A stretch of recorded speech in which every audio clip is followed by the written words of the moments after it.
Sistem ekonomi kapitalisme telah mengajarkan bahwa pertumbuhan ekonomi hanya akan terwujud jika semua pelaku ekonomi terfokus pada akumulasi kapital modal.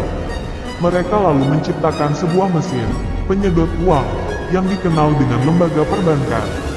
Oleh lembaga ini, sisa-sisa uang di sektor rumah tangga yang tidak digunakan untuk konsumsi akan disedot. Lalu siapakah yang akan memanfaatkan uang di bank tersebut? Tentu mereka yang mampu memenuhi ketentuan pinjaman kredit dari bank, yaitu fixed return dan agunan. Konsekuensinya, hanya pengusaha besar dan sehat sajalah yang akan mampu memenuhi ketentuan ini. Siapakah mereka itu? Mereka itu tidak lain adalah kaum kapitalis, yang sudah mempunyai perusahaan yang besar, untuk menjadi lebih besar lagi. Nah, apakah adanya lembaga perbankan ini sudah cukup? Bagi kaum kapitalis tentu tidak ada kata cukup. Mereka ingin terus membesar. Dengan cara apa? Yaitu dengan pasar modal. Dengan pasar ini, para pengusaha cukup mencetak kertas-kertas saham untuk dijual kepada masyarakat dengan iming-iming akan diberi dividen. Siapakah yang memanfaatkan keberadaan pasar modal ini? Dengan persyaratan untuk menjadi emiten dan penilaian investor yang sangat ketat. Lagi-lagi hanya perusahaan besar dan sehat saja yang akan dapat menjual sahamnya di pasar modal ini. Siapa mereka itu? Kaum kapitalis juga, yang sudah mempunyai perusahaan besar, untuk menjadi lebih besar lagi. Adanya tambahan pasar modal ini, apakah sudah cukup? Bagi kaum kapitalis tentu tidak ada kata cukup. Mereka ingin terus membesar. Dengan cara apa lagi? Cara selanjutnya yaitu dengan memakan perusahaan kecil. Bagaimana caranya? Menurut teori Karl Marx, dalam pasar persaingan bebas, ada hukum akumulasi kapital, the law of capital accumulations, yaitu perusahaan besar akan memakan perusahaan kecil. Contohnya, jika di suatu wilayah banyak terdapat toko kelontong yang kecil, maka cukup dibangun sebuah mal yang besar. Dengan itu toko-toko itu akan tutup dengan sendirinya. Dengan apa perusahaan besar melakukan ekspansinya? Tentu dengan didukung oleh dua lembaga sebelumnya, yaitu perbankan dan pasar modal. Agar perusahaan kapitalis dapat lebih besar lagi, mereka harus mampu memenangkan persaingan pasar. Persaingan pasar hanya dapat dimenangkan oleh mereka yang dapat menjual produk-produknya dengan harga yang paling murah. Bagaimana caranya? Caranya adalah dengan menguasai sumber-sumber bahan baku seperti pertambangan, bahan mineral, kehutanan, minyak bumi, gas, batu bara, air, DCB. Lantas, dengan cara apa perusahaan besar dapat menguasai bahan baku tersebut?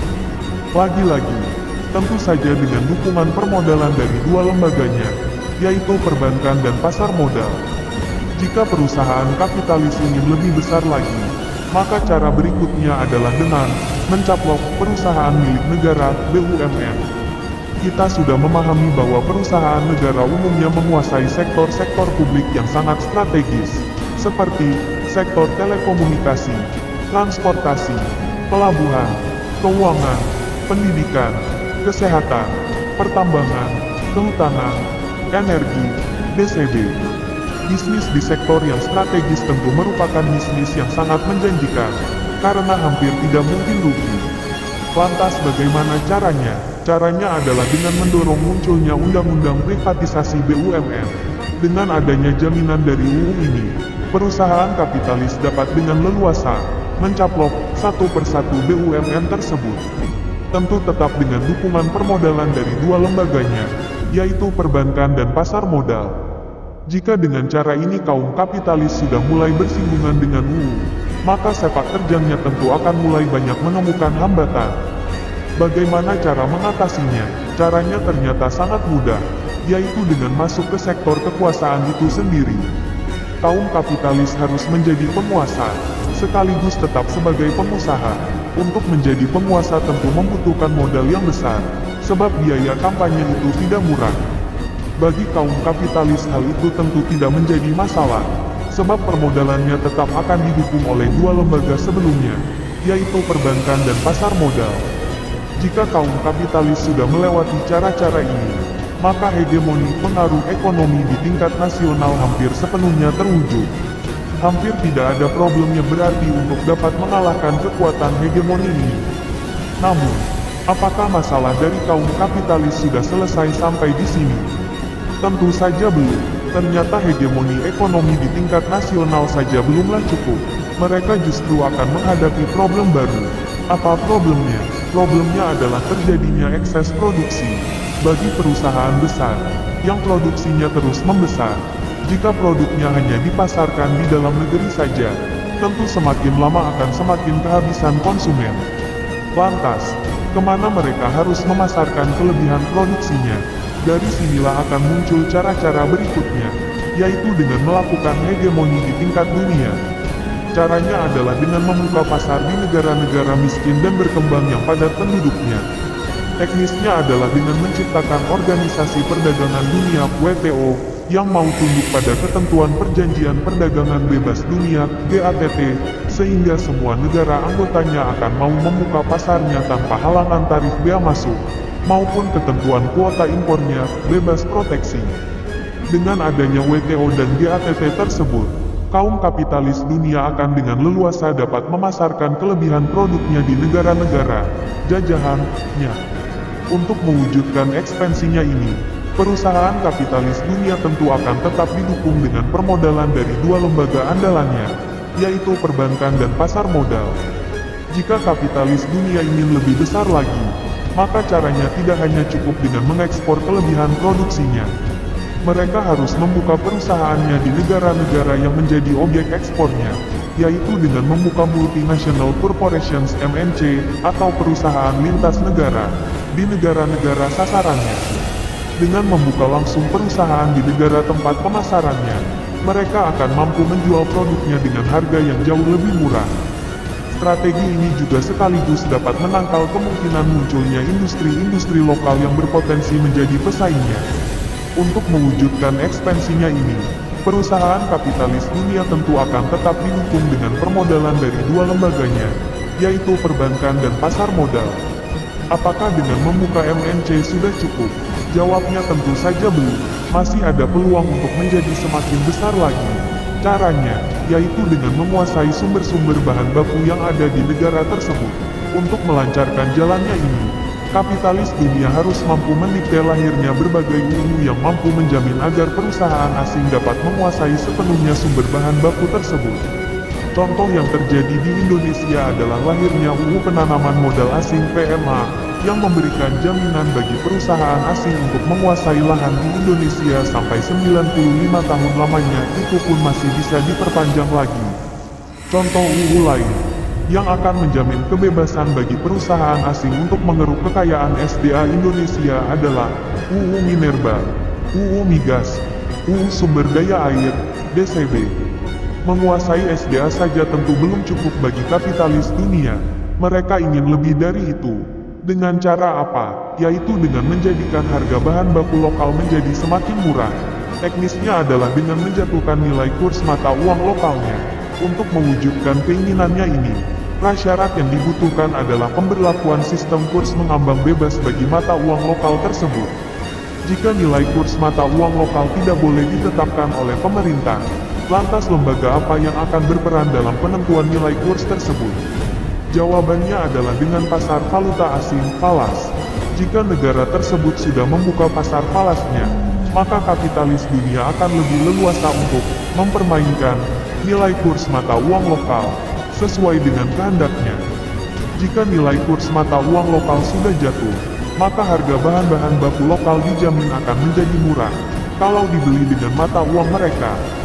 Jika ingin lebih besar lagi, ternyata masih ada cara selanjutnya. Cara selanjutnya adalah dengan menjadikan upah tenaga kerja lokal bisa menjadi semakin murah. Bagaimana caranya? Yaitu dengan melakukan proses liberalisasi pendidikan di negara tersebut. Teknisnya adalah dengan melakukan intervensi terhadap UU pendidikan nasionalnya. Jika penyelenggaraan pendidikan sudah diliberalisasi, berarti pemerintah sudah tidak bertanggung jawab untuk memberikan subsidi bagi pendidikannya. Hal ini tentu akan menyebabkan biaya pendidikan akan semakin mahal, khususnya untuk pendidikan di perguruan tinggi. Akibatnya, banyak pemuda yang tidak mampu melanjutkan studinya di perguruan tinggi. Keadaan ini akan dimanfaatkan dengan mendorong dibukanya sekolah menengah kejuruan SMK sebanyak-banyaknya. Dengan sekolah ini tentu diharapkan akan banyak melahirkan anak didik yang sangat terampil, penurut, sekaligus mau digaji rendah. Hal ini tentu lebih menguntungkan jika dibanding dengan mempekerjakan sarjana. Sarjana biasanya tidak terampil, terlalu banyak bicara dan maunya digaji tinggi. Sebagaimana telah diuraikan di atas, cara-cara hegemoni kapitalis dunia di negara lain ternyata banyak menggunakan intervensi UU. Hal ini tentu tidak mudah dilakukan, kecuali harus dilengkapi dengan cara yang lain lagi. Nah, cara inilah yang akan menjamin proses intervensi UU akan dapat berjalan dengan mulus. Bagaimana caranya? Caranya adalah dengan menempatkan penguasa boneka.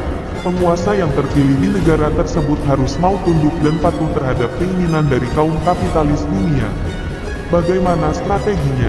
Strateginya adalah dengan memberikan berbagai sarana bagi mereka yang mau menjadi boneka. Sarana tersebut, mulai dari bantuan dana kampanye, publikasi media, manipulasi lembaga survei, hingga intervensi pada sistem perhitungan suara pada komisi pemilihan umumnya. Nah, apakah ini sudah cukup?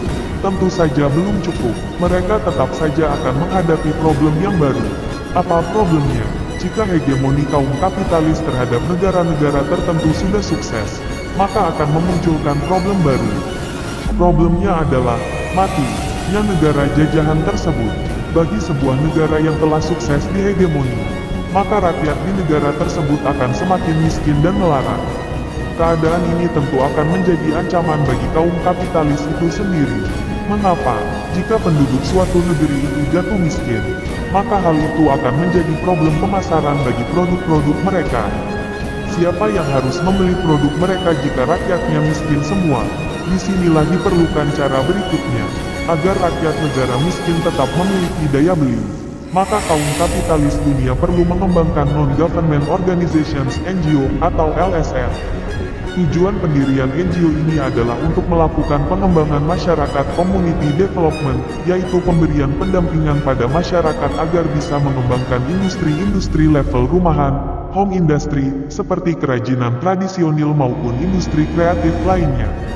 Masyarakat harus tetap berproduksi, walaupun skala kecil agar tetap memiliki penghasilan. Agar operasi NGO ini tetap eksis di tengah masyarakat, maka diperlukan dukungan dana yang tidak sedikit. Kaum kapitalis dunia akan senantiasa mensupport sepenuhnya kegiatan NGO ini. Jika proses pendampingan masyarakat ini berhasil, maka kaum kapitalis dunia akan memiliki 3 keuntungan sekaligus, yaitu, masyarakat akan tetap memiliki daya beli, akan memutus peran pemerintah dan yang terpenting adalah, negara jajahannya tidak akan menjadi negara industri besar untuk selamanya. Sampai di titik ini kapitalisme dunia tentu akan mencapai tingkat kejayaan yang nyaris sempurna. Apakah kaum kapitalis sudah tidak memiliki hambatan lagi? Jawabnya ternyata masih ada. Apa itu? Ancaman krisis ekonomi. Sejarah panjang telah membuktikan bahwa ekonomi kapitalisme ternyata menjadi pelanggan yang setia terhadap terjadinya krisis ini. Namun demikian, bukan berarti mereka tidak memiliki solusi untuk mengatasinya. Mereka masih memiliki jurus pamungkasnya. Apa itu? Ternyata sangat sederhana. Kaum kapitalis cukup memaksa pemerintah untuk memberikan talangan, bailout atau stimulus ekonomi. Dananya berasal dari mana? Tentu akan diambil dari anggaran pendapatan dan belanja negara APBN. Sebagaimana kita pahami bahwa sumber pendapatan negara adalah berasal dari pajak rakyat. Dengan demikian, jika terjadi krisis ekonomi, siapa yang harus menanggung bebannya? Jawabnya adalah rakyat, melalui pembayaran pajak yang akan terus dinaikkan besarannya, maupun jenis-jenisnya. Bagaimana hasil akhir dari semua ini? Kaum kapitalis akan tetap jaya dan rakyat selamanya akan tetap menderita. Dimanapun negaranya, nasib rakyat akan tetap sama. Itulah produk dari hegemoni kapitalisme dunia.